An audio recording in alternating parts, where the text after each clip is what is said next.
这是4泰坦正在合力用来阻止 G-Turret 前进的核心冲击汇聚而成的能量球。这是 G-Turret 慢慢悠悠发射的一颗能量球，2颗能量交织宛如核爆现场。4泰坦顷刻间被粉碎成为破铜烂铁。这是我们熟知的泰坦时钟，其对时间的掌控实力已经不言而喻。这是他即将应付的邪恶版本的泰坦时钟。他的出场，宇宙一度都陷入了静止。Hey guys，Peace man here， 欢迎看我的频道。在等待2周后，时钟宇宙41集发布了，时长6分钟。这集场面非常大，讲述了泰坦们为了阻止 G-Turret 的前进所做出的应对。但虽说小摩擦之后4个泰坦都被粉碎了，但有着泰坦时钟的存在，将他们全部从炎黄殿拉了回来。上个新增片段，神秘客串角色们破坏了钟楼后，导致另一高度的存在露面。其所展现的时间之力，对比泰坦时钟而言，宛如皓月对比银河。时间之力既能扩散到宇宙星系，而泰坦时钟仅能影响1000公里，就显得微不足道了。这些还只是片面，更多的，请随我重新回顾本集为尽可的盘点解析理论其中内容。看前请记，视频内容难保有失为过度解读猜测，仅是个人愚见，供参考娱乐，请理性看待问题，并积极参与讨论。在正式开始之前，希望大家可以给我点个小小的赞。前情回顾，泰坦们解决了阻拦的赤火战士，全部集合准备打爆水晶，获取战争的胜利。但意外总是来的意外，G-Turret起速的完成一个赫然大杀器降临，其可怕的身高差使得泰坦们犯难了。目前 G-Turret 的目标不是泰坦，而是他们的基地。这样做的原因是让联盟泰坦失去可以维修或升级的地方，从而一举击破结束这场战争。所以泰坦们目前的目标就是去阻止。回到本集，开幕便是一个克隆 G-Turret 飞来，他的监控左手迈成炮攻击，但这道攻击在其身上产生的效果不大，哪怕是个克隆体，仍然不逊色的有着泰坦的体型和坦度，甚至还有着核心。他的面部就像之前改造的变人战士，现在的话，相较第4集的克隆体 G-Turret 无疑是更加强大了。他挨了一炮后，开始蓄力双炮发出，这效果比他的监控的就大多了。刚刚还好的背部现在燃起来了，他能影响赶忙上来帮忙。遗憾的是斧头攻击悉数落空，还被头锤了一手。随后 G-Turret 后撤补上激光离开，他能想横斧抵挡。虽说来的只有一个 G-Turret，但在身后还有着肉眼可见成规模的克隆体，他们正在护航着移动要塞的前进。随后双泰坦回到空中汇合他的电视，他们看着面前的巨物，打算试探性的用下自己的方法来阻止，那就是使出破坏性极高的攻击手段——核心冲击。除了例外的他的钻头是嘴炮发射外，是因为他的核心部件3齿轮位于头部，另外3泰坦则是相继核心巨人，4道不同的颜色能量轨迹汇聚为了一点，随着持续供能演化为了一颗巨大的能量球，直奔 G-Turret 飞去。见状 ，G-Turret 巨大的身躯转身，前端能量同样开始充能，同时还能看到他的时钟和铝碳的铅笔已经在 G-Turret 的前方了。他们没有与其他泰坦在一起，而是提前来到了 G-Turret 将要经过的位置。有几个可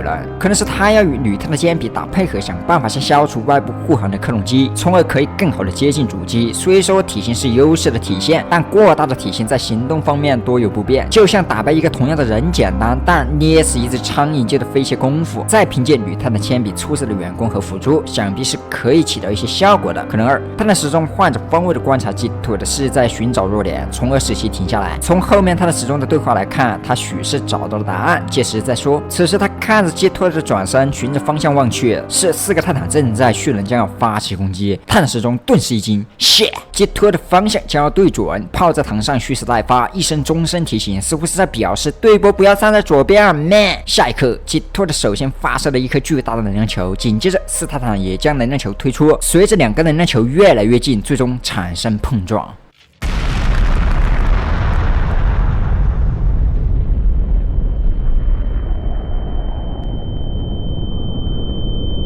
4泰坦在这道巨大的能量轰击以及高温之下支离破碎，零件满天飞，在空中随着重力落下，几乎找不到一块完整的。此情此景宛如核爆现场，2颗能量球的撞击产生了一朵典型的魔鬼云弥漫天际，整体经过由闪光、火球、魔鬼云、耳鸣连环爆炸，其所产生的破坏能量足以分解4位泰坦，可见这破坏效果之大。可能有人要问了，在爆炸到了前，泰坦时钟为什么不时间暂停阻止？可这点在之前已经被2代掏出来水了很多次了，那就是时间暂停的次数用光了，进入了冷却。所以 G-Turret 的付出，他的时钟无法阻止，更无法阻止此前将要爆炸的一幕。虽说冷却了，但他的时钟已经尽力提醒，在爆炸前的10秒，他的时钟钟声雷鸣，似乎预知了将要发生的事情。可以自己对比下钟声到爆炸的时间，恰好是10秒。我想这应该不是巧合，这样Slur将这个也计算其中了，很细节。大爆炸破坏了4个泰坦，残骸一度落在了幸存的双泰坦面前，他的时钟不得不出列拯救，不然联盟就剩2泰坦了。随后他泰坦时钟徒步靠近爆炸的区域，步伐显得十分的沉重。行走间，身上金光能量无绝而起，能发光的地方悉数高亮起来。左手倒转符号显现，随后站定，双手张开，形成手掌虚影，倒转符号渐渐变大，核心功率加大运转。顿时间，泰坦时钟宛如一个漩涡的中心点，向着周围扩散着道道金黄色能量。时间仿佛慢了下来，周围闪电掉落速度也变慢了似的。随后，泰坦时钟大手一挥，散落一地的零件重新跃动起来，纷纷往一个所属的位置重新聚合，但只是恢复了部分雏形，没有彻底还原。紧接着，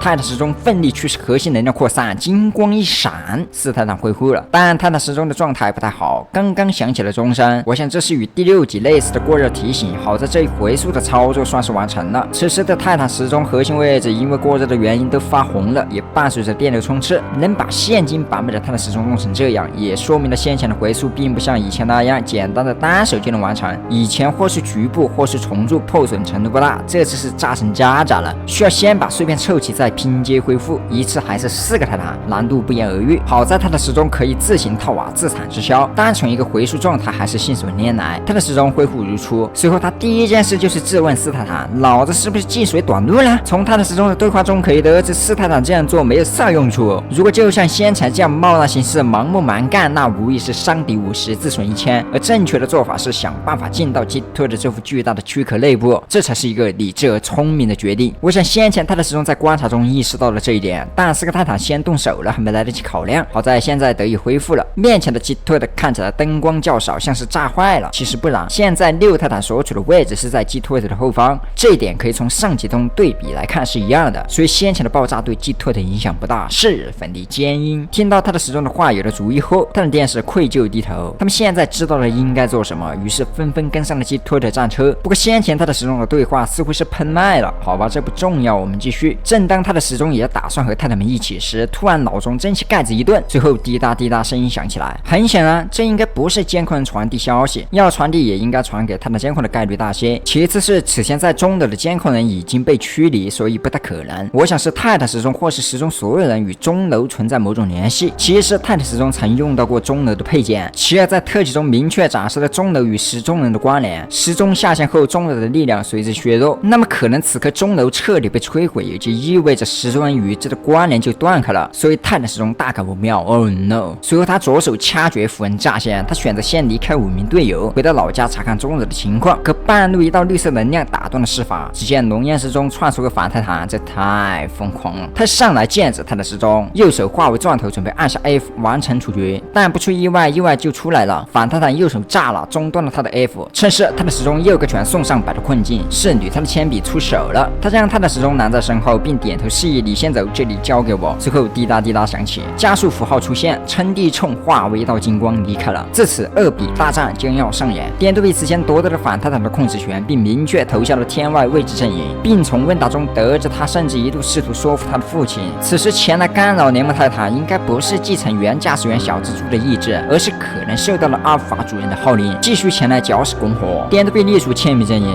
而今面对他家的泰坦，他会作何选择呢？是战斗？是劝服？这很难猜测。也不知道此时的女泰的铅笔是否知道这是点对比驱使的反泰坦。假设知道，面对已经做出背叛行为的点对比，女泰的铅笔将做何种选择？假设不知道，那战斗一场显然是少不了。但据透露中提到，点对比会尝试劝服女泰的铅笔的加入。在此前的问答中提到了点对比虽然看起来嫩，但他的智商足够他生存下来，且后面还会有特辑，届时会有不少点对比露面的片段，他的秘密可能也会随之揭开。这些届时再看。场景转换，来到了钟楼脚下，不过目前这里化为了平地，只见空中一道金光划来，是泰坦时钟到了。当他来到这里时，一股低沉又厚重、贯耳一般直击灵魂的声音传来。前方钟楼遗址下方火光四射，随着上个新片段的解密，钟楼下方压制有某种无法撼动的存在。现在钟楼的倒塌导致压制的力量消失，禁锢的锁链即将无法承载这股拉扯，一股金色气息铺散开来。这位树木仿佛时间推了一般衰老成了朽木，凸显了力量的诡异邪恶，仿佛在其周围的事物都陷入了轮回。他的始终时刻警惕即将出现的人。此刻前方的大坑眼间变成了一个漩涡中心，牵引着周遭的物体卷入其中，随后金光一闪不见了。短暂片刻后，一道巨大的光照席卷开来，仅是眨眼间先后波及到了基特、地球、太阳系、银河系，全部化为了无色界。我们知道无色界代表着时间静止了，那么其恐怖的实力显然不是恒星级泰坦时钟能抗衡的了，怕不是神级以上了，应该远在目前的泰坦时钟的境界之上。一只大手从巨坑中伸出，压制的锁链摧枯拉朽直接断，一掌下去，在泰坦时钟面前生成了数个碎片，上面都显示了一些画面，不难看出其中有着泰坦时钟的身影。随后他从巨坑中渐渐显露身形，周围的残渣不断的被牵引进去，镜头逐渐升高，一个异样大同小异的泰坦时钟版本出现了，但其身上的装置以及时钟符号纹路都显得比较古老，其身上的盔甲尤为明显，雕刻着古老诡异的某种符文，仿佛来自遥远的过去，背后还装配着长矛，其头部像是黑洞，里面无尽幽深。对比泰坦时钟的个头，其身高也更加巨大。这是泰坦时钟和泰坦暗黑时钟的大小图，泰坦时钟依然成为了弟弟，在其一步一步出现时有着台词，大家可以自己看一看。I can smell your fear. You unworthy substitute. The time has come. Partial to time domination. I am the gods. Words. I have the power. Hundreds of titans. Endomorphians. The mortals. Look for mercy in my presence. Now hold back if you dare. Make me entertained if you can. Bow to your beginning. 从他的对话中可以得知，他的出现使泰坦时钟惧怕了，其所展现的时间控制力量范围远超泰坦时钟的1000公里。他声称自己是主宰时间的神，曾吞噬了多元宇宙中数以百计的泰坦以及不朽者。不朽者可能意指时钟人，亦或是操控时间的单位，因为时钟人有操控时间的能力。如果时间停止流逝，那么万物也将停止。这种状态中的一切都是不灭，亦或是永生的，就能对上先前暗黑泰坦所指。先前提到，从外观看，其可能是古老久远的存在。那现在面对泰坦时钟，自是不屑，要么在他的面前摇尾乞怜，要么就与之血战。如果有这样的实力，只能使暗黑泰坦时钟兴奋，显然是好战的。关于泰坦暗黑时钟的实体能力，除了表面远比泰坦时钟更加强大外，其时间控制阶别可能也远高于泰坦时钟。之前为了时钟展示了不同阶别的时间之力，能在静止中静止，在创造者问答中表示了他拥有5种不同的阶别。那么泰坦时钟身为时钟的泰坦，可能也会差不多。但是注意看，在暗黑泰坦时钟施展静止时，可以看到它的时钟也被禁锢了，那么就说明其施展的效果阶别在泰坦时钟之上。目前所展示的至少4种不同的阶别，分别是佩戴手表的静止，以及佩戴手表也无法免疫的静止，还有未来时钟的静止，以及现在展示的星系静止。很难想到还有或者说一共有多少种。据透露，它拥有10种不同的阶别，且不属于任何阵营。这应该是目前最强大的时钟人。如果他想的话，可以随时消灭基特。从最后那句话看，他兴许是时钟人的起源，他的时钟可能是分支之一，亦或是时钟老祖，再或者是曾经的泰坦时钟。你觉得会是哪种呢？那么他目前所展示的能力有哪些呢？第一便是时间暂停，这不用多说。其次是仿佛有着光环或者说被动的效果，可以使周围的生物衰老，同时头部和胸部时钟能持续吞噬周遭的东西。他的右手似乎残缺了，不知道是不是先前时间碎片中显示的一把类似太刀的武器干了，也可能展示的是他之前的记忆，但这目前不得而知。除此之外，其还能从胸部就像小叮当一样拿出物品，现在拿出的是一块时间魔方类似的东西，里面有一把小劲儿，当它融入右臂后化为了一把手刀，可能还会有更多不同的魔方。这些能力仅是片面展示的，后续肯定还会有更多，这样我们继续等待下一集的到来吧。好了，本期的视频内容到这了，如果你喜欢的话，记得不要忘记点赞关注，我是 P4班，我们下个视频再见。